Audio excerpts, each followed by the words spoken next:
మారుతున్న వాతావరణ పరిస్థితులు, పెరుగుతున్న రసాయన ఎరువుల వినియోగం ప్రజల ఆరోగ్యాలపై విపరీతమైన దుష్ప్రభావాన్ని చూపుతున్నాయి. దీంతో అధిక శాతం రైతులు ప్రకృతి వ్యవసాయం వైపు మొగ్గు చూపుతున్నారు. ఈ కోవలోనే నిజామాబాద్ జిల్లాకు చెందిన ఓ రైతు దంపతులు 8 ఏళ్లుగా ప్రకృతి విధానంలో వరి పండిస్తున్నారు.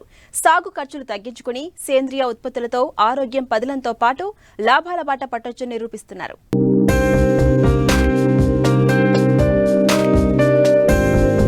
దిగుబడుల కోసం మితిమీరిన రసాయన ఎరువులు, పురుగుమందుల వాడకం అనర్థాలకు దారితీస్తోంది. భూమిలో సత్తువ తగ్గి దిగుబడులు నానాటికి పడిపోతున్నాయి. వచ్చిన దిగుబడికి మార్కెట్లో గిట్టుబాటు దక్కక రైతులు ఇబ్బంది ఎదుర్కొంటున్నారు. ఈ క్రమంలో ప్రకృతి వ్యవసాయం వైపు రైతుల అడుగులు పడుతున్నాయి. ఇలా 8 ఏళ్ల క్రితం అర ఎకరంలో ప్రయోగాత్మకంగా ప్రకృతి సాగుకు శ్రీకారం చుట్టిన నిజామాబాద్ జిల్లా ఎడపల్లి మండలం వడ్లపల్లి గ్రామానికి చెందిన మల్లేష్, పుష్ప రైతు దంపతులు నేడు 5 ఎకరాలకు విస్తరించారు. తనకున్న దేశీ ఆవుల నుంచి వచ్చే వ్యర్థాలను పంట పొలాలకు అందిస్తూ వరి పంటను పండిస్తున్నారు. ముఖ్యంగా సన్నరకమైన జై శ్రీరామ్ వంగడాన్ని ఎంచుకుని అతి తక్కువ పెట్టుబడితో నాణ్యమైన దిగుబడులను తీస్తున్నారు. వచ్చిన దిగుబడిని నేరుగా బియ్యం పట్టించి క్వింటాకు 7,000 చొప్పున అమ్ముతూ అధిక లాభాలు పొందుతున్నారు. మేము ఒక 5 ఎకరాలు ఆర్గానిక్ చేస్తాం. ఆవు మూత్రం, నాటావుల మూత్రంతో నాటావులు పెంచుకున్నాం ఒక 10 ఆవులు. కాబట్టి నాటావుల మూత్రం, చెట్ల కషాయం దాంతో ఒక 5 ఎకరాలు మేము ఆర్గానిక్ చేస్తాం. జై శ్రీరామ్ చేసి తర్వాత ఏంటంటే మా దగ్గర చాలా మట్టుకు 3,500 క్వింటల్ వడ్లు, 7,000 రూపాయల క్వింటల్ బియ్యం అమ్ముతాం. కాబట్టి మా దగ్గర చాలామంది తెలిసిన ఆఫీసర్లు వాళ్ళే తీసుకుంటారు. ఇప్పుడు వాళ్ళకే సరిపోతున్నాయి. కాబట్టి ఆర్గానిక్ ఎలాంటి మందులు కొట్టకుండా ఆర్గానిక్ చేస్తాం. ఆవు మూత్రంతోనే స్ప్రే చేస్తాం. తర్వాత ఎరువులతోని మామూలుగా పెండతోని పొలం పండిస్తాం.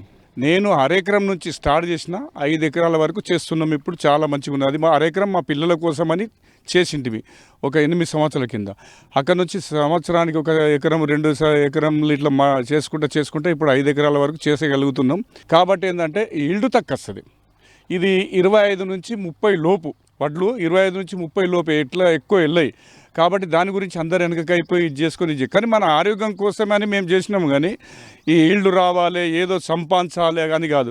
మా మేడమే, మా భార్య, మా జీతగాడు ఇద్దరు కలిసి స్ప్రే చేసుకుంటారు. ఇద్దరు కలిసే అది ఆవు మూత్రము, తర్వాత చెట్ల రసాయము ఉడకబెట్టి అవన్నీ చేసి వీళ్ళే కొట్టుకుంటారు. దాంట్లో వీళ్ళే స్ప్రే చేసుకుంటారు. ఇలాంటి మందులు అయితే చల్లుడు ఉండదు మాకు. ఖాళీ స్ప్రేలు, ఆవు పేడ మంచిగా వేసి పొలం నాటేసినాక ఈ స్ప్రేతో మేము ఇది చేసుకుంటాం. మొత్తం చేసేది మా భార్యనే. ఆమెకు ఢిల్లీలో అవార్డు వచ్చింది ఉత్తమ రైతుగా. తర్వాత వర్ణి ఎక్కడెక్కడ చాలాసార్లు ఇప్పుడు 10-12 అవార్డులు వచ్చినాయి ఆమెకు. కాబట్టి ఏంటంటే ఒకటి 25 నుంచి 30 లోపు వడ్లు, ఇక అంతకన్నా ఎక్కువ మట్టుకు వెళ్ళాయి. చాలామంది 40 వెళ్తుంది, 30, 50 వెళ్తుంది అన్న వేస్ట్. ఆర్గానిక్ ఇది 25 నుంచి 30 లోపు, ఇక అంతకన్నా 80% వెళ్ళాయి. కాబట్టి రైతులో కలిసి వస్తుంది. రైతు ఇది 2,000 ఉంటే అది 3,500. తర్వాత దాంతో కలిసి వస్తుంది. వడ్లు తక్కువ వచ్చినా కానీ దాంతో రైతు కలిసి వస్తుంది. మళ్ళీ అమ్ముకుంటాము, మనం ఏదో బిజినెస్ చేస్తామని కాదు. కాబట్టి దయచేసి ప్రతి చిన్న రైతు కూడా ఒక అరెకరం, 10 గుంటలు ఇంటి పూర్తి, ఒక 5 గుంటలు ఇంటి కోసం, అంటే ఇంట్లో మనం ఎంత తింటామో అంత కోసం ఒక మడి వేసుకొని అది ఇది చేసుకుంటే ఆరోగ్యంగా ఉంటారు పిల్లలు కానీ వాళ్ళు కానీ. అదేంటంటే ఒక ఆవును పెంచడానికి ఇది గారు. కాబట్టి ఒక ఆవును పెంచుకొని దాని గురించి కొంచెం శ్రమపడి ఒక 5 గుంటలు చేసుకుంటే, ఒక 10 గుంటలు చేసుకుంటే, ఒక అరెకరం చేసుకుంటే మన ఇంటికి మంచిగా ఉంటుంది కదా. కాబట్టి ఆరోగ్యంగా ఉండాలంటే సొంత వ్యవసాయం ఉన్నోళ్ళు, ఒక ఎకరం ఉన్నోళ్ళు కూడా 10 గుంటలు వేసుకుంటే నష్టమేమున్నది, దీంతో కష్టమేమున్నది. మందుల పైసలు మిగిలిపోతున్నాయి కదా, స్ప్రే పైసలు మిగిలిపోతున్నాయి కదా. 10 గుంటలు వేసుకుంటే ఎంత బాగుంటుంది. మన పిల్లలు మనం ఆరోగ్యంగా ఉంటాం. మారిన జీవనశైలిలో ప్రకృతి సాగు పంటలు అవసరమవుతున్నాయి. ఎటువంటి రసాయన ఎరువులు లేకుండా సేంద్రియ పద్ధతిలో పంటలు సాగు చేస్తూ అధిక దిగుబడులను రాబట్టడంలో ఈ రైతులు సత్ఫలితాలు సాధిస్తున్నారు. ఇప్పటి వరకు ఒక వరి పంటనే పండించిన రైతులు ఈసారి కూరగాయలను కూడా పండిస్తున్నారు. వీరు సాగులో సాధించిన విజయాలను అనేక సంస్థలు గుర్తించి ఉత్తమ రైతులుగా అవార్డులతో సత్కరించాయి. ఆర్గానిక్ అంటే ఫస్ట్లో ఒక అరెకరం స్టార్ట్ చేసినాము. అరెకరం నుంచి ఇప్పుడు 5 ఎకరాల వరకు ఆర్గానిక్ చేస్తున్నాము. దాంట్కి వచ్చి జై శ్రీరామ్ ఇస్తాం మేము. జై శ్రీరామ్ వచ్చేసి మాకు ఎంత వస్తుంది అంటే దిగుబడి 25 నుంచి 30 వరకే వస్తుంది. ఆ 25 నుంచి 30 అని అంటే వేరే వాటికి మాత్రం 40-50 వస్తాయి. క్వింటాల్ పరంగా చూసుకుంటే ఇవి 15 క్వింటాలు వస్తాయి, అవి 22 క్వింటాలు వస్తాయి. ఆ 15 క్వింటాలకు మాకు వచ్చేసి క్వింటాల్ 3,500 మేము మార్కెట్కు అమ్మేస్తాం. అంటే ఎవరైనా రైతులే తీసుకుంటారు మా దగ్గర, వేరే వాళ్ళకి మేము అమ్మం. రైతులే వచ్చి మాకు బియ్యం కావాలనే వాళ్ళకు బియ్యము 7,000 కాడికి ఇస్తాము, వడ్లు అయితేనేమో 3,500 కాడికి ఇస్తాము, వాళ్ళే వచ్చి తీసుకెళ్తారు. ఎటువంటి తరుగు లేకుండా ఇస్తాం వాళ్ళకి. ఆ విధంగానే మేము కొన్ని కూరగాయలు కూడా పండిస్తున్నాం. కూరగాయలు అంటే టమాటా, క్యాబేజీ, కాలీఫ్లవర్, తర్వాత బెండ, గోరుచిక్కుడు, పుంటికూర, మన తోటకూర, పాలకూర, బెండకాయ, సొరకాయ, ఇవన్నీ మేము ఇప్పుడు పండిస్తున్నాం. ఇంతకుముందు బెండకాయ, వంకాయ ఇవే ఉండే, అవి తీసేసి ఇప్పుడు విత్తనాలు పోసినాం మేము. మళ్ళీ ఇప్పుడు వేస్తే మాకు 1 మంత్ లోపల మాకు వచ్చేస్తాయి. ఏంటి పంట మాకు చేతికి వస్తుంది.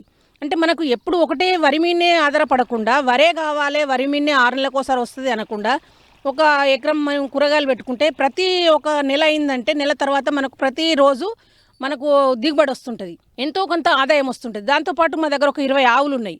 ఆ 20 ఆవులకు మాకు ఆవు మూత్రము ఆర్గానిక్ పనిస్తుంది.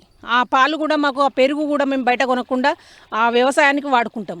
ఆ విధంగా మేము కొన్ని చెట్ల కషాయాలు కూడా తయారు చేసుకుంటాం. ఒక 10 రకాల చెట్లు, ఆకులు మా దగ్గర గుట్ట ప్రాంతం మాది కాబట్టి ఆ గుట్ట ప్రాంతం నుంచి సేకరించిన ఆకులన్నింటినీ ఏవేటికైతే చీడపీడలు ఉన్నాయో అవన్నీ సేకరించి వాటితో మేము కషాయం తయారు చేసి ఈ ఆవు మూత్రము, పెరుగు, బెల్లము, తర్వాత శనగపిండి ఇవన్నీ ఒక దగ్గర మిక్స్ చేసి అవి స్ప్రేలు చేసుకుంటాం మేము. ఈ ఆర్గానిక్ మాత్రం ఎటువంటిది లేకుండా స్ప్రేలు చేస్తాము. వేరే వాటికి కూడా స్ప్రేలకు ఇదే వాడుకుంటాం మేము. ఫెట్సైడ్ మందులు మాత్రం ఎటువంటి కొనం.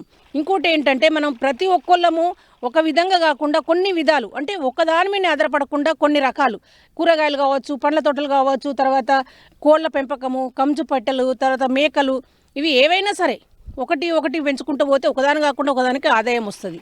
ఆ విధంగా నాకు ఉత్తమ రైతుగా కూడా నాకు ఒక 4-5 అవార్డులు వచ్చినాయి.